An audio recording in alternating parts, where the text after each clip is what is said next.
The salary typically for a new grad, you start off at like $105,000.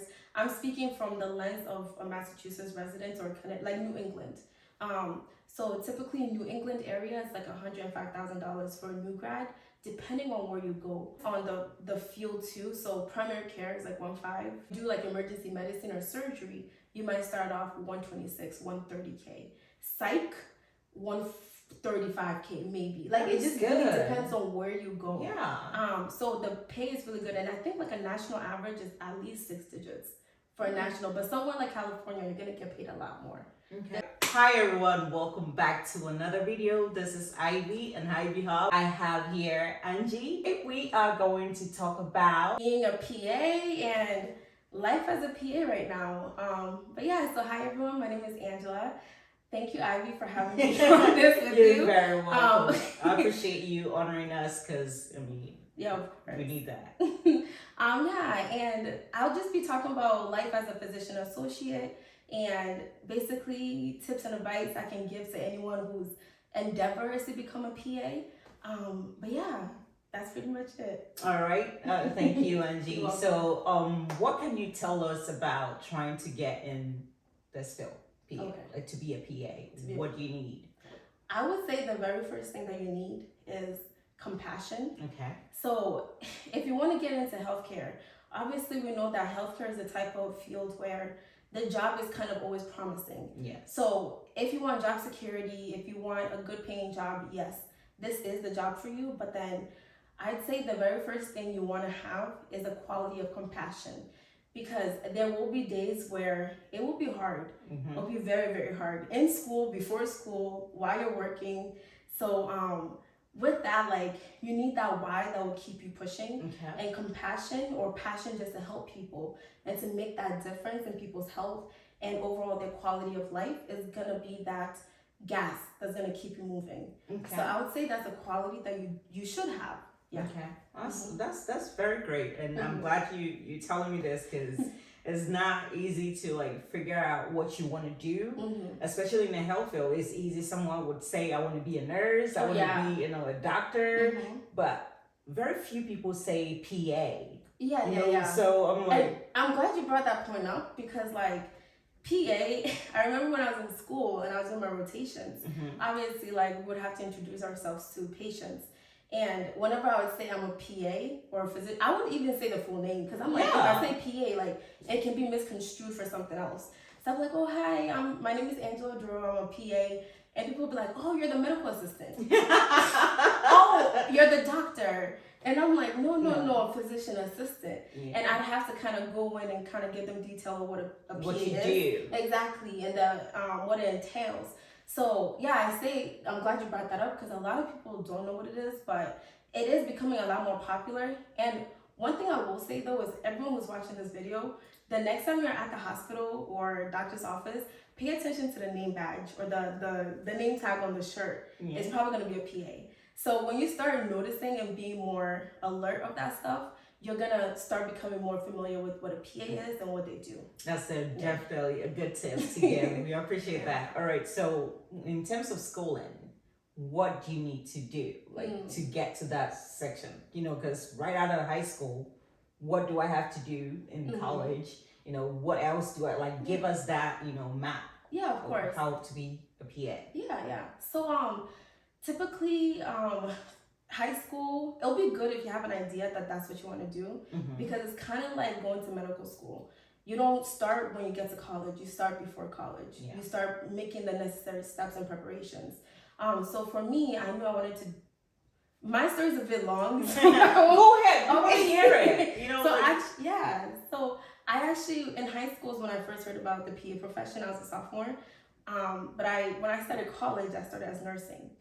And I did nursing because I felt like I wouldn't succeed as a PA. So exactly, it was fear that got me into nursing. I understand. Because I was like, oh my gosh, there's so much that entails. Like a lot of work. Exactly, a lot of work, a lot of dedication. You need to be so smart. I'm like, I don't know if I can do it, but so anyways, I started as nursing, but in the midst of that, I transitioned. And I was like, you know what? This is what I want to do. Let me actually do it. With that being said, I say high school is the best time to prepare because in high school, you could get patient care hours, because that's one thing that a lot of PA schools require. They want you to have direct patient care hours, whether that's being a CNA, an EMT, even a nurse, like anything that has to do with patients. You could do that in high school. So you get a credit towards the Exactly. college. So you get credit. Oh, so with that one, you won't get credit. Okay. It's just you working, but Okay. it's to put on your resume for experience. Exactly. So when you do apply after college, you already have that going for you. Because for me, because I did everything in college, I had to take like a 1.5 year gap after I graduated from my undergrad to get my experience, to get that direct patient care, right? Because it's hard to get like 2,000 hours when you're a full-time student. You're right. Exactly. So I say high school, try to get that in. But if you can't, that's okay. In college, get your experience, patient care hours in. Also, you're basically like a pre-med student. You're gonna take a lot of the same courses. So you're gonna take anatomy. And oh my God, I remember. Yes, that Miley Cyrus song. For anyone who watches Hannah Montana, there's a song in which she talks about the bones. Just watch that episode and learn the bones, because you're gonna need to know it. But yeah, so you're gonna do anatomy and physiology. You're gonna do chemistry. You're gonna do physics. All the sciences basically. And you want to try to get at least a 3.0 for all your courses. I recommend 3.5 or higher, because yes, the competition. It's very competitive. But those are the little things that I would say if you want to be a PA, you should definitely focus on your patient care hours, taking the necessary classes, and just doing well in those classes. Focus on don't party too much, and like it's okay to relax once in a while. Yeah, it's good to have fun, but all work and no play. Exactly. But yes, the books, it takes a lot of hours to actually, study with any course, but in PA or even nurse, like it takes a lot. It takes a lot. When I was in PA school specifically, the program I did was 2 years. Okay. And it was 8 a.m. to 5 p.m. Monday through Friday. Wow. Exactly. So it's like a full-time job. It's literally a full-time job. And then on top of it, you're studying after class, because every week you had like 2 quizzes. Every 2 weeks you had an exam. Okay. And you needed to maintain an 83 average. Wow. So if you didn't, you got kicked out. So with that being said, it's doable. Anybody can do it if you put your mind to it. But it takes dedication, determination. So these are the things that you need to have in mind if you want to go to PA school. I understand like undergrads are a bit more lenient, but when you get to PA school, you're paying so much money. My school was $106,000 for the 2 years. And what school did you go to? I went to Bay Path University in Massachusetts. Okay. Yeah. So yeah, it takes a lot to get through it. But as long as you go in and you prepare yourself mentally, tell your friends and your family beforehand that, hey guys, this is the journey I'm on. If you call me, if you text me and I don't respond, don't take it personal. Okay. Because you just want to make sure you're focused on the goal that you have at hand. Yeah. So it is a lot of study. That's a good advice. Yeah. Really appreciate that. Yeah. All right. So what has been one of the challenging things that you faced at work, like outside of school? How does it feel like? Is it what you even learned? Like, did you practice everything you learned, or is it different? Yeah. What challenges have you faced? Yeah, there's quite a few challenges when you start working. I started experiencing some of those even during my rotation, which is kind of you working but without the pay, because you're still in school. But one of them is definitely, if you're a person of color, you'll get a lot of people questioning your judgments. And they'll question your judgment. So a patient can come in and they'll ask you about something, and just you can tell that they're not intaking anything you're saying. Okay. But that's something, again, like I said in the beginning, I said compassion, right? These are moments where you have to exercise that compassion. Be like, you know what? It's okay. You're here for a reason. You know what you went through to get here. Believe in yourself and just keep it moving and give advice and give information as best as you can to these patients. It's okay. But yes, just make sure when you're going in, understand that you will run into moments like that where people question you. I get a lot of questions of if I'm the MA, the medical assistant. Like, you will see I have my white coat and everything. Oh, you're the MA. Are you coming to take my blood pressure? No. I'm like, no, the MA came in before I came in and did all the, like, why would you think and you look MA? Very young too, 27 and being a PA, so it's like. Exactly. So I think all these things are in it. And I'm a woman, I'm Black, I'm young. So all these factors, I think, No, make she people can never be a PA. exactly. She's too young for She's that. too young, and it's like, and I also started like I actually the job that I have now is primary care. I started this along with a fellow classmate who I graduated with. She's a bit older and she's not black. So like I don't know if we have similar struggles, but she is a woman, you know. So in that way I think we can relate. But I wonder, you know, that's a good thing. I should ask her, like, I wonder if she gets that question. Are you the MA? You know, that's something to consider. But that's a bit of a struggle. And then on top of it, I think also this is something all new graduates struggle with, just knowledge. Like, do I know enough? Am I doing the right thing? So you question yourself enough, but so you have to be confident. You have to be confident. You have to, even when you're not, pretend you are. Because they can tell from Yes. your facial expression, Yes. your body language. Like, Oh my people gosh. can read so much. Oh my, people are smart. You don't realize it until you're working with people every day. People are smart. They can pick up on things. So you walk into the room, act like you know everything. And when they tell you, you're like, oh, okay, yeah. Oh, okay, I'll be back. And then keep learning. Do your research. Oh, yes.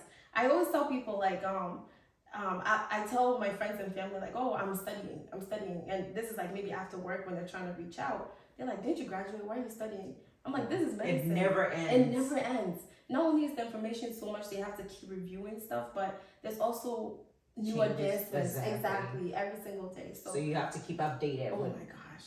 all the changes. Guys, even think about it. When you're watching TV, all the medicines that come on the commercials. Yeah. Imagine, we have to know those things. Like and the you dosage. Know, and the dosages and contraindications. That's another thing. Some people, not everyone can take every medication. So you gotta know certain things, you know. So these are the stresses of a new grad, honestly. Just making sure you're doing the right thing and you're not harming anyone.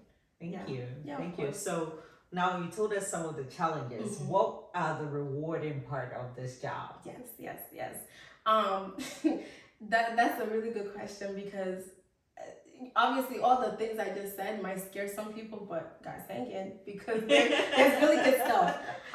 One of them is obviously if you're someone that wants to make a change or be a change in someone to help someone, I think medicine is the quickest way to do that, because you are always helping someone.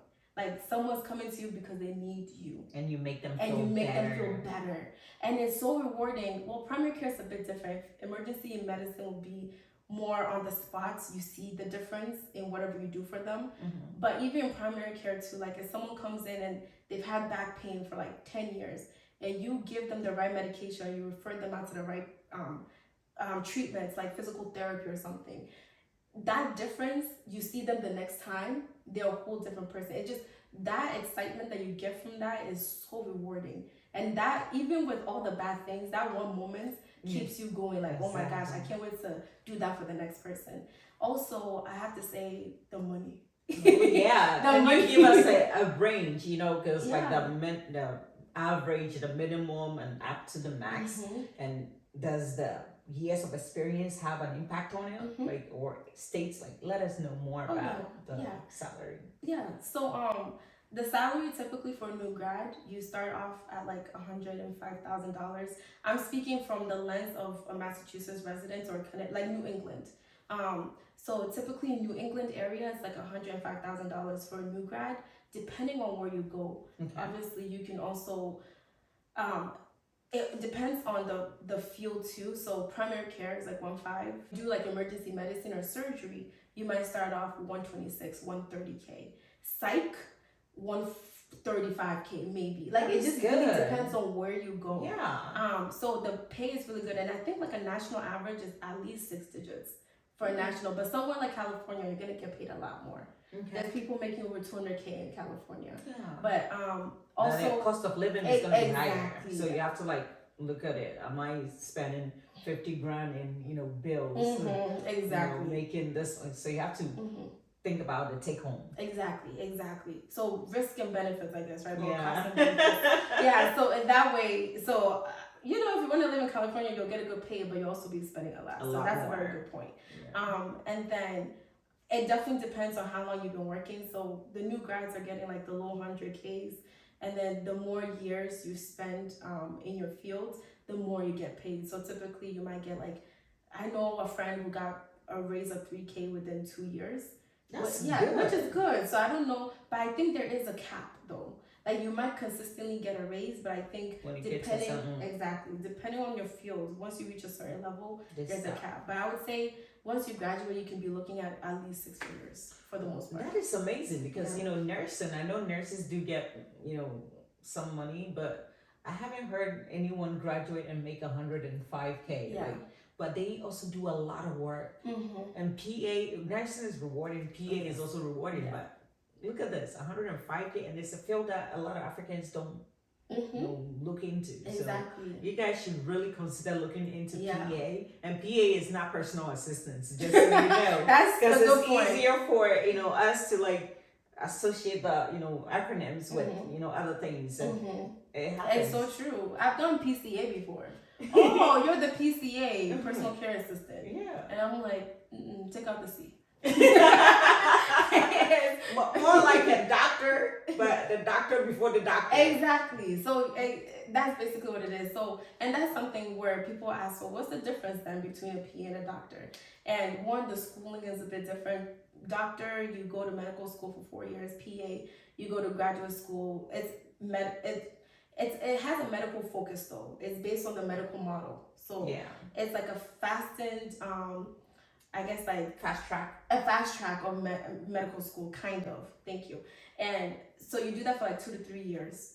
Mine was 2 years. That was accelerated. Yeah. But sometimes it's 3 years, depending on where you go. So one, the schooling is different, and then two, when you graduate, you're kind of doing the same thing as a doctor. Yes. But I will say, for the most part, the doctor has more knowledge in some areas than a PA because they were in school longer.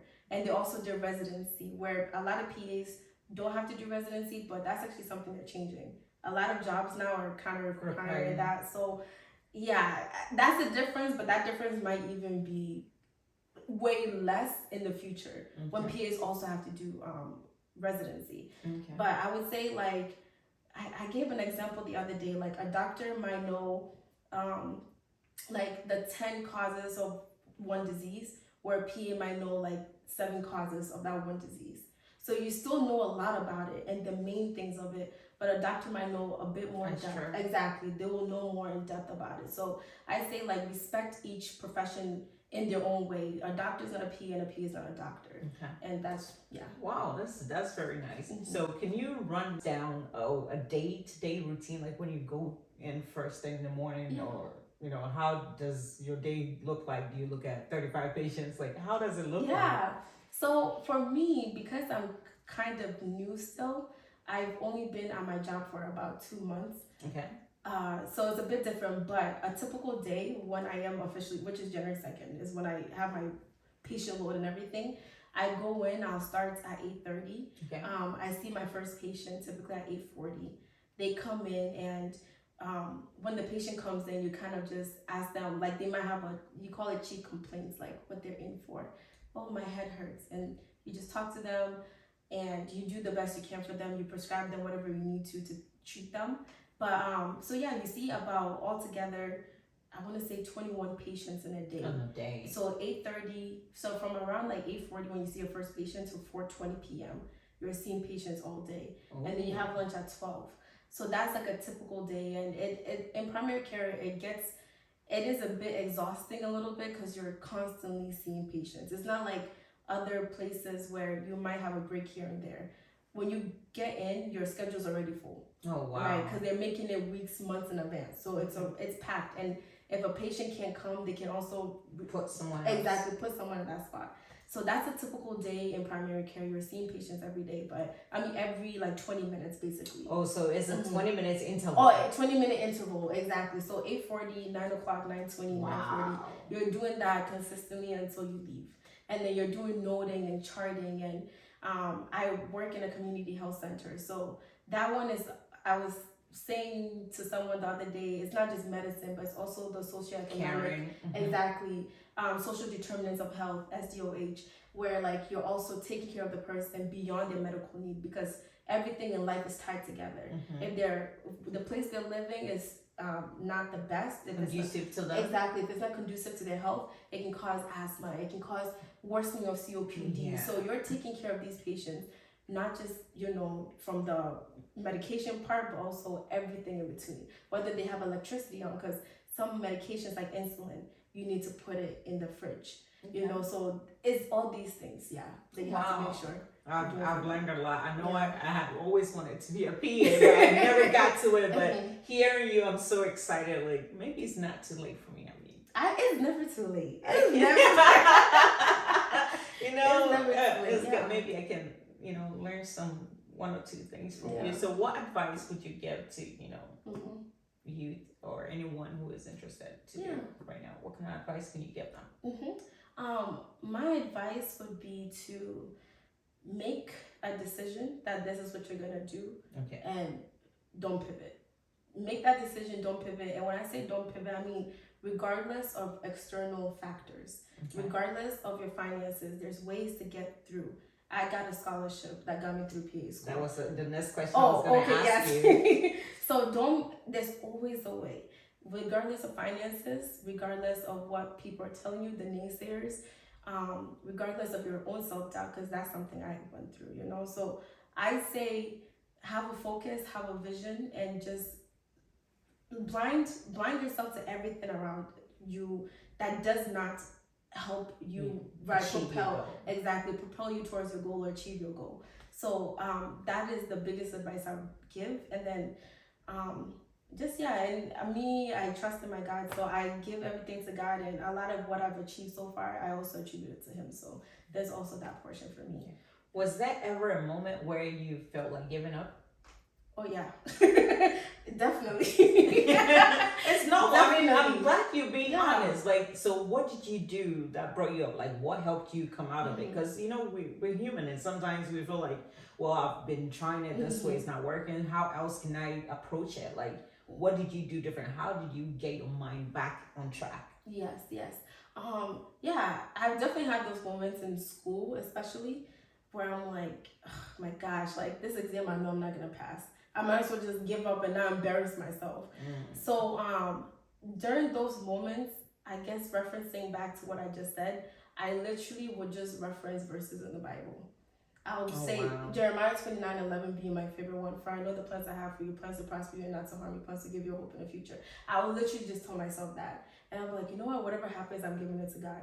And that is what would keep me going. Like, that is it. Nothing else. I promise you guys, nothing else. Because if it was up to me, I think I would have given up. Because there were so many hurdles along the way. But I just said, God will take it. And He never fails with His promises. So, yes. Yeah. So who was the role model? Or like, who helped you keep focus? Like, my mom. I have to say my mom. I feel like whenever I talk about my mom, I get emotional. Because that woman has been through so much. But she is the reason why, like, I definitely stuck to school and did my best to be, to excel and to do well and to be successful in the best way I can be. Because she was a single mom of 4 kids and she just went through so much. And the least I can do for her is lift her up and make her proud. And I know one of the ways to have made her proud was to do what I'm doing. To make sure that like all her hard work when we were growing up paid off.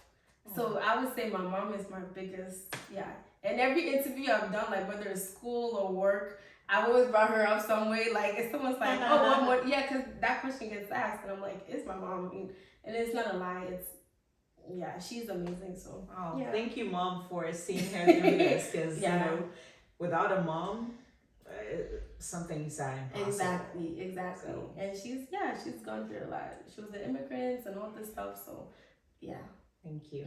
Well, do you have anything else to add, or So I would say thank you first of all for giving me this opportunity to come and share my experience and to kind of give the advices I am able to give. And I'm sure if I'm to come back, I'll give better advice, hopefully with more experience. What you did is amazing. Yeah, thank you. With that being said, again, I just say, if you have a dream, go for it. If you have a plan, you can do it. Only you can stop you. don't let anybody else stop you. You're right. Yeah. So keep pushing, and definitely you're gonna see an amazing result. It takes time. Nothing good comes easily. That's all you have to know. Like, you have to keep pushing yourself. There might be a roadblock. Just try to pass as much as you can to go through that, and keep going forward. So we really appreciate you coming. Yeah. And guys, thank you so much for having Miss Angie here. I call her Angie. She's a sweetheart. We're going to be having more talks, health issues, and she will be giving us advices on, how to like keep clean and do all this stuff that will keep us away from the hospital. I'm not trying to not get her to get money. I'm just trying to make you not trip there too often. All right, guys. Thank you so much. We love you. We will see you in the next video. Bye-bye.